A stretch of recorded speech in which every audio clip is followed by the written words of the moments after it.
Math में exercise 1.3 के बाद एक्सरसाइज 1.4 का इंट्रोडक्शन देखेंगे, क्योंकि ना किसी भी एक्सरसाइज को शुरू करने के पहले उसके बारे में जानना या उसका इंट्रोडक्शन जानना बहुत ही जरूरी होता है। अगर आप लोग इंट्रोडक्शन अच्छे से आप लोगों को आ गया तो एक्सरसाइज आपको कम से कम 50 से 60% आप लोगों को आ जाता है। ठीक है, तो first we discuss about the introduction of exercise 1.4। ठीक है, तो first we take that is about the rational number, then we first take our next topic rational number. Rational numbers, you already know about the rational number. Rational number there are just two types. First, either terminating decimal, ठीक है। Next non terminating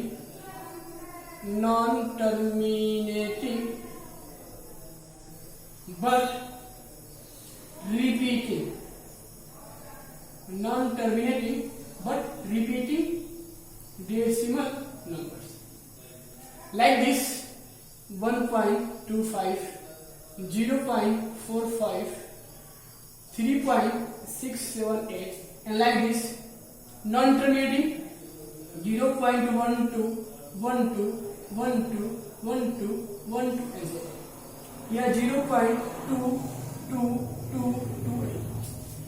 तो यहाँ पर बच्चे हम देख रहे हैं कि जो मेरा रेशनल जो नंबर था वह क्या होता था, या तो P अपन Q के फॉर्म में होता था जहाँ Q 0 न हो, ठीक है, या रेशनल नंबर मेरा एक फॉर्म और था कि वो क्या था, टर्मिनेटिंग डेसिमल था। मतलब कि वह जब हम उसको डिवाइड करें तो डेसिमल के एक दो प्लेस के बाद वो पूरी डिवाइड हो जाए। लाइक दिस 1.25 मतलब क्या, यह जो मतलब यह नंबर पहले था वह क्या हो रहा है, डिवाइड के बाद से क्या पॉइंट के दो प्लेस के बाद से पूरी कंप्लीटली डिवाइड हो रहा है। ये देखो तो क्या है, ये भी क्या पॉइंट के टू प्लेस के बाद से कंप्लीटली डिवाइड हो रहा है। तो therefore that are known as terminating decimal and rational number, यानी कि जो टर्मिनेट होते हैं वो भी क्या होते हैं, रेशनल नंबर। अब देखो तो अब आपका नेक्स्ट क्या आता है, non terminating but repeating decimal number. मतलब कि ऐसे डेसिमल नंबर जो क्या हो, कंप्लीटली डिवाइड ना हो, जो कभी खत्म ना हो, जो बार बार आए। यहाँ पे आप देख रहे हो तो क्या देख रहे हो, यहाँ ना 0.2 है, 12 है, वो क्या बार बार रिपीट कर रहा है, यानी कि यह खत्म नहीं हो रहा है। और इसमें जो नंबर आपके हैं 1 और 2 यह आपके रिपीट हो रहे हैं बार बार। यहाँ देखो क्या है 0.222, दैट इज व्हाट 0.2 के ऊपर बार, मतलब कि जो 2 है आफ्टर द डेसिमल प्लेस वो क्या हो रहा है, रिपीट हो रहा है। ठीक बच्चे, तो यह तो था आपका डेसिमल को जानना कि कैसे क्या होता है, रिपीट होता है। सो हम यहां से क्या बोल सकते हैं कि अगर कोई रेशनल नंबर आपका P/Q हो, ठीक है, तो that can be written in the form of terminating other non terminating but repeating. ठीक है, अच्छा बच्चों, तो इससे पहले हम इसमें एक चीज लेते हैं। मान लो हम ले लें 2/5, क्या हम ले लें 2/5। हम कहेंगे बताओ कि 2/5 डेसिमल टर्मिनेट होगा और नॉन टर्मिनेट एंड क्या होगा, रिपीटिंग। तो देखो ना, हम पहले इसको थोड़ा डिवाइड करते हैं बाय डिवीजन मेथड से।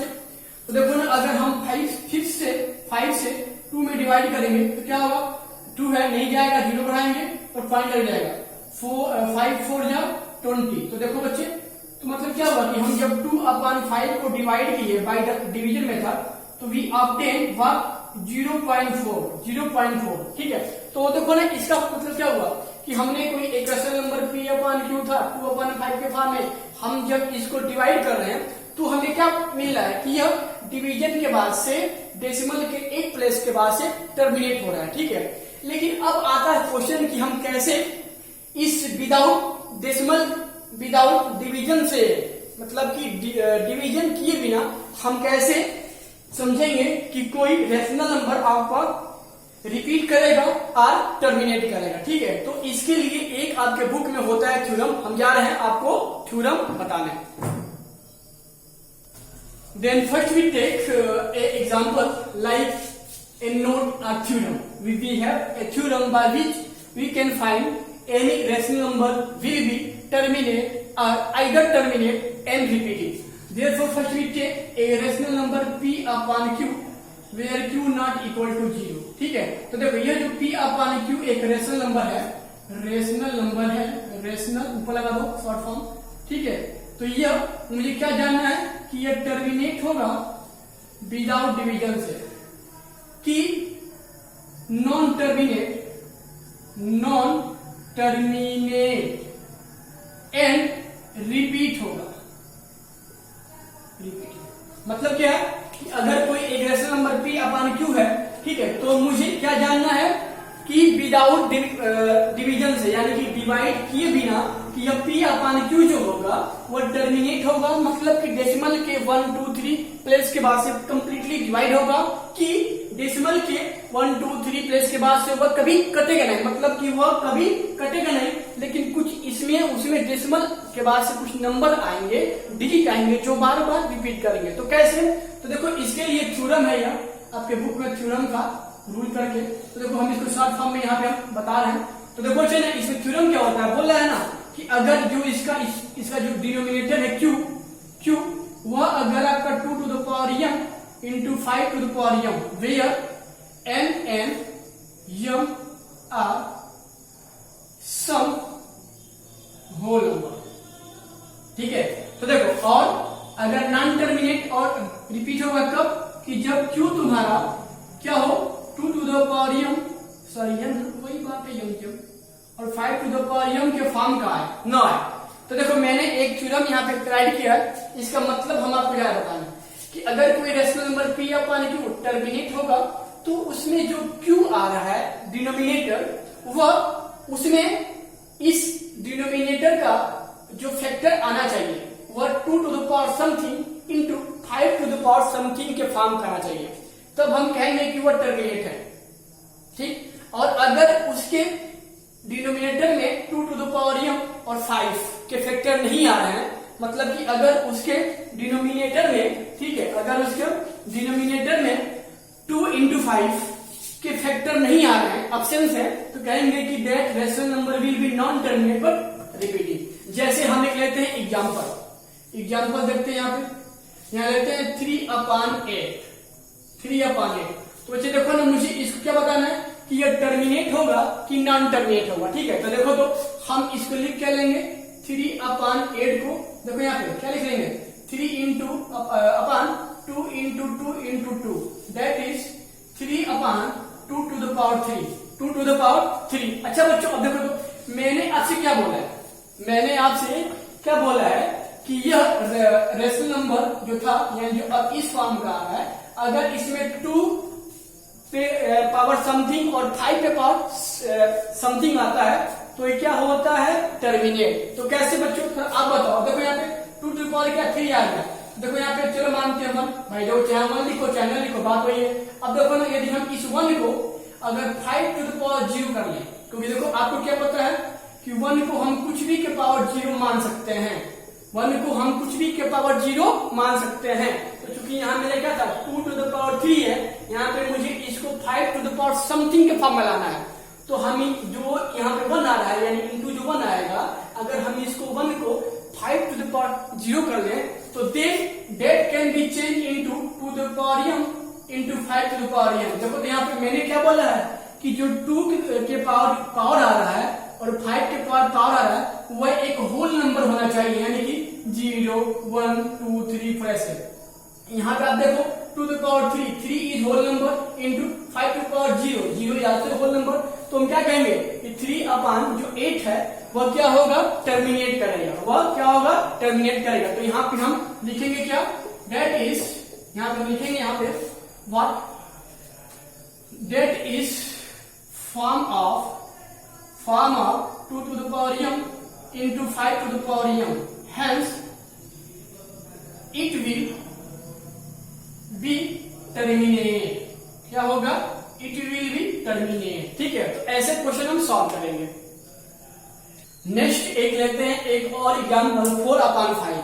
मुझे इसको विदाउट डिवीजन से मुझे चेक करना है कि यह रेशनल नंबर टर्मिनेट होगा कि नॉन टर्मिनेट रिपीट होगा. तो देखो जी यहाँ पे क्या लिख लेंगे 4 upon 5, that is 5 to the power 1 भाई इस 5 को हमने क्या लिख लिया 5 टू द पावर 1, बात वही है। अच्छा देखो ना, मैंने क्या बोला कि यह टर्मिनेट कब होगा, जब इसमें इसके डिनोमिनेटर में 2 टू द पावर समथिंग और 5 टू द पावर समथिंग है। तो यहाँ पे जो आप खुद देखो क्या है, 5 का क्या है फैक्टर आ रहा है, लेकिन क्या यहाँ पे 2 का क्या फैक्टर नहीं है। तो देखो ना, लेकिन यहाँ पे क्या होता है, यहाँ पे हमेशा 1 होता है, ठीक है। तो अगर इस 1 को हम ऐसे लिख लें 2 टू द पावर 0, क्योंकि यहाँ पे 5 था और 2 का पेयर मतलब 2 का जो क्या था नंबर प्रोडक्ट था वो नहीं था, ठीक है। तो हम इस 5 के बाद से 2 टू द पावर 0 कर लिए, क्योंकि 2 टू द पावर 0 मतलब क्या होता है 1, ठीक है। तो अब देखो, तो अब मेरा जो ये फॉर्म है 4/5 to the power 1 into 2 to the power 0, भैया देखो तो 5 के पावर क्या 1 is whole number, 2 to the power 0 is whole number, and that is form of 2 to the power m into 5 to the power m। Hence क्या होगा, it will be terminate, ठीक है। तो अब थोड़ा एक और क्वेश्चन लेंगे, बताएंगे एक और एग्जाम्पल लेते हैं। कह रहा है 7/3 एंड 1/7, कह रहा है कि दिस विल बी टर्मिनेट और नॉन टर्मिनेट, ठीक है। तो देखो बच्चे, हम पहले इसमें चेक करेंगे कि क्या जो इसका ये डिनोमिनेटर है, क्या इसमें 2 टू द पावर m और 5 टू द पावर m के फॉर्म का कोई फैक्टर आएगा। तो आप खुद देखो यहाँ पे क्या है 3 है, और 3 क्या होता है, कभी भी 2 और 5 के फैक्टर के फॉर्म में कभी नहीं आता, यानी कि इसमें क्या अब्सेंस है 2 टू द पावर समथिंग और 5 टू द पावर समथिंग। तो यहाँ पे क्या लिखेंगे, दैट इज नॉट टर्मिनेट, ठीक है। और देखो तो ये यहाँ पे क्या आ रहा है 1/7, क्या आ रहा है 1/7, ठीक है बच्चे। तो आप देखो 1/7 क्या आ रहा है, देखो here there is not presence of 2 to the power m into 5 to the power m, मतलब कि ना इसके डिनोमिनेटर में भी क्या है 2 टू द पावर समथिंग और 5 टू द पावर समथिंग के टाइम का कभी कोई फैक्टर नहीं आएगा। जब नहीं आएगा तो क्या होगा, दैट इज नॉन टर्मिनेट, ठीक है। और क्या होगा, रिपीटिंग हो सकता है, ठीक है। तो ऐसे हम क्वेश्चन को सॉल्व करते हैं। आपके बुक में कह रहा है कि अगर कोई रेशनल नंबर आपका p/q के फॉर्म का हो, अगर आपका कोई रेशनल नंबर, यह रूल है आपके बुक में दिया है नोट करके, कि अगर कोई रेशनल नंबर p/q हो और ठीक है, तो हम इसको किसी दूसरे इक्विवेलेंट रेशनल नंबर a/b के फॉर्म में शो कर सकते हैं। कब, जब इसका denominator 2 to the power something और 5 टू द पावर समथिंग के किसी भी फॉर्म में आए। मेरी बात समझ आई नहीं है, बता रहे देखो ना, कहने मतलब क्या है कि अगर कोई रेशनल नंबर p/q हो और उसके डिनोमिनेटर में 2 to the power 5 sorry m या m, यहाँ n मान लो क्योंकि मैंने m बताया, ठीक है। और अगर 5 टू द पावर m का फैक्टर आए, मतलब ना अगर इसके डिनोमिनेटर में कहीं भी 2 हो या 5 हो, ठीक है, तो हम इसको किसी दूसरे रेशनल नंबर a/b या कोई भी रेशनल नंबर के फॉर्म में लिख सकते हैं, जहां पे ये जो b होता है that is the power of 10 to the power m, यानी समथिंग। यहाँ पे m है ना, इसको मान लो p, ठीक है। देखो बस मैंने यह कहा है कि अगर कोई रेशनल नंबर p/q हो, इस q के डिनोमिनेटर में या नीचे अगर 2 आता हो 5 आता हो, तो हम अब इस दिए गए रेशनल नंबर को किसी दूसरे रेशनल नंबर a/b के फॉर्म में हम लिख सकते हैं, जहां पे ना अब जो इसका ये डिनोमिनेटर आएगा वह 10 के किसी भी पावर के फॉर्म में आ सकता है। जैसे एक एग्जांपल लेते हैं, यहाँ पे देखो, तो यहाँ पे मैंने क्या ले लिया, यहाँ पे देखो फर्स्ट में एग्जांपल ऑफ 4/5, देखो तो बच्चे यहाँ पे क्या था 4/5, ठीक है ना। और इसमें क्या आप देख रहे हो कि जो इसका डिनोमिनेटर है देखो उसमें क्या रहा 5 आ रहा, यानी कि इसको हम क्या लिख लेंगे 4/5 टू द पावर 1 होगा ना। लेकिन देखो मैंने क्या बोला है कि अगर इसमें 5 आता है तो हम इसको किसी दूसरे रेशनल नंबर जिसमें 10 आता हो डिनोमिनेटर में हम इसको लिख सकते हैं। कैसे, तो बच्चे मेरे आप बताओ, देखो मुझे ना इसमें देखो क्या दिया 5 टू द पावर 1, देखो अगर हम यहाँ पे 2 टू द पावर 1 कर दे नीचे और ऊपर 2 टू द पावर 1 कर दे, क्यों, क्योंकि आप देखो ना अगर 2 टू द पावर 1 से ऊपर नीचे मल्टीप्लाई करेंगे तो इसके वैल्यू में कोई अंतर नहीं आएगा। लेकिन अब जो ये है ना, ये मेरा क्वेश्चन ये मेरा ऐसे हो जाएगा, और देखो तो एक क्या सेम है ना, देखो पावर सेम है तो इसको क्या लिख लेंगे 5 इंटू 2 टू द पावर 1 यानी कि 8/10 और यह आपका देखो क्या आ गया सिंपल। जो यह था क्वेश्चन 4/5 वह मेरा क्या आ गया दूसरा रेशनल नंबर 8/10 के फॉर्म में आ गया। और हम आपसे वही बोल रहे हैं कि अगर कोई रेशनल नंबर के नीचे 2 या 5 का फॉर्म आ रहा है तो दूसरे रेशनल नंबर में चेंज हो सकता है, लेकिन अब जो आएगा ये रेशनल नंबर उसका डिनोमिनेटर 10 या 10 के किसी भी पावर के फॉर्म में हो सकता है ऐसे। और जब यह 10 नीचे 10 के फॉर्म आ गया तो जाहिर सी बात है अगर किसी भी फ्रैक्शन नीचे 10 आता है तो क्या होता है टर्मिनेट होता है साहब। देख लो इसको डिवाइड करेंगे तो क्या होगा जीरो है ना, एक जीरो है यानी जीरो लगा देंगे और एक पॉइंट मेरा क्या होगा जितना जीरो है उतने के बाद लगेगा पॉइंट। एक जीरो था एक प्लस के बाद यहाँ लग जाएगा या क्या हो गया टर्मिनेट हो गया। देखो यहाँ पे देखो तो एक और लेते हैं एग्जाम्पल 3/2 टू द पावर 4। मुझे इसको किसी दूसरे रेशनल नंबर के फॉर्म में जिसका डिनोमिनेटर 10 के फॉर्म में आ जाए इसको चेंज करना है। तो देखो जी यहाँ पे क्या है 3/2 टू द पावर 4। हमने क्या बोला कि मुझे नीचे 2 और 5 का पेयर लाना है। देखो 5 था ना तो मैंने ये पेयर ला दिया और नीचे अगर 5 पे यहाँ पे पहले जितना पावर होता है हम 2 टू द पावर उतना पावर ऊपर नीचे करके मल्टीप्लाई करते हैं, ठीक है। लेकिन यहाँ देखो तो ये क्या है 2 का दिया पावर, फिर वही चीज जब इसमें 2 का पावर जो होता है हम उतने 5 के पावर से ऊपर नीचे मल्टीप्लाई कर देते हैं। तो मेरी बात ध्यान सुनो एक बात, मैंने क्या बोला देखो मैंने बोला ना कि यहाँ पे ऑलरेडी क्या था 2 टू द पावर 4 था तो हम इसको इसके डिनोमिनेटर में 10 लाने के लिए जितना 2 टू द पावर होता है हम इंटू करके 5 टू द पावर उतना लगा लेते हैं और उसे ऊपर नीचे मल्टीप्लाई कर देते हैं, ठीक है। तो देखो तो ये आपका फॉर्म क्या आ जाएगा 3 इंटू 5 टू द पावर 4, ये आपका क्या आ जाएगा 2 इंटू 5 के पावर 4 डेट इज 3 इंटू 5 जा 25 और फिर इंटू 25 ये कितना आ जाएगा 10 टू द पावर 4 ना यानी कि 3 4। देखो आगे अब मुझे इसको डिवाइड करना है तो क्या होगा 3 इंटू 625 ये कितना आ जाएगा। और देखो अब जब इसको डिवाइड करेंगे 3 5 जा 15 3 2 जा 6 7 3 6 जा 18 अपन 10, ठीक है। अब देखो तो यह मेरा इजी में आ गया ना। अब जब इसको डिवाइड करेंगे तो क्या होता है नीचे जितने जीरो होते हैं उतने प्लेस के बाद पॉइंट लगता है तो 1 2 3 4 1 2 3 4 यानी क्या हो जाएगा 0.1875। और ऐसे मैंने इस दिए गए रेशनल नंबर को इसके इक्विवेलेंट रेशनल नंबर जिसके नीचे 10 का फॉर्म आता है उसमें भी हम चेंज कर दिए और मैंने यह यहाँ पे ला दिया कि अगर नीचे इसके 10 या 100 या 10 के किसी भी मल्टीपल के फॉर्म में आता है तो क्या होता है टर्मिनेट। और यही था आपका introduction of exercise 1.4। I think कि आप लोगों को कुछ समझ में आया होगा, अगर नहीं समझ में आएगा तो जब हम एक्सरसाइज चालू करेंगे तो आपको और अच्छे से समझ आएगा।